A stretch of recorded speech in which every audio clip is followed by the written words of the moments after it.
Hindi madaanan ng mga sasakyan ang higit 20 kalsada sa Dagupan City dahil sa baha. Nakatutok live si Jasmine Gabriel Galban. Jasmine. Chris, sa mga oras na ito, hindi pa rin madaanan ng ilang kalsada dito sa lungsod ng Dagupan dahil hanggang sa mga oras na ito ay mataas pa rin ang baha sa ilang lugar. Imbes na jeep o tricycle, bangka at kuliglig ang makikita sa mga pangunahing kalsada sa Dagupan City. Hindi madaanan ng ilang kalsada dahil sa mataas na antas ng baha. Bago maranasan ang pagbaha sa lungsod ng Dagupan, kabilang ang kalsada na ito sa mga busy streets. Pero sa ngayon, malalim na ang baha at hindi na makadaan ang mga light vehicles. Pahirapan na po.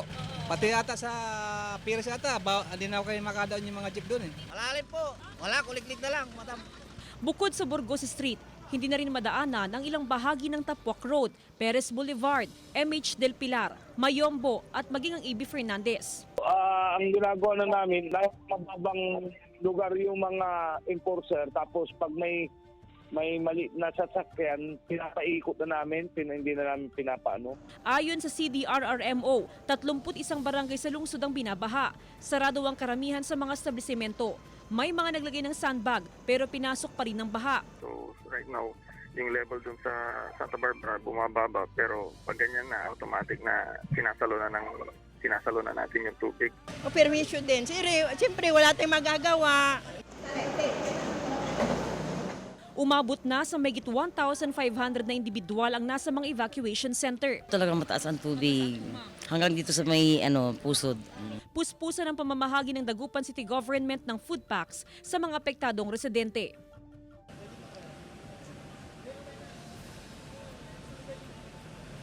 Chris, ang problema sa ngayon ng mga commuter ay yung mataas na singil ng mga bumabiyahe na mga bangka, mga pedicab, ganun din yung mga kuliglig. Actually, ang minimum, Chris, kada pasahero ay nasa 30 hanggang 50 pesos, gayong itatawid lamang yung mga pasahero. Actually, mula lamang doon sa may post 1, itatawid lamang hanggang dito, pero per passenger ay nasa 50 pesos, kaya naman yun yung medyo mabigat sa bulsa ng mga pasahero. Ayon sa POSO, wala silang kontrol sa nangyayaring ganun ngayon dahil nga wala namang ordinansa ang lungsod na nagbibigay ng fine sa mga operator ng bangka, ganun din sa mga driver ng pedicab at maging ng mga kuliglig. Ang ginagawa na lamang sa ngayon ng POSO, Chris, ay meron na lang mga sasakyan na pinapagamit from city government, gaya na lamang ng pick-up, ganun din ng ibang mga sasakyan para maitawid na lamang yung mga passenger ng libre o walang bayad.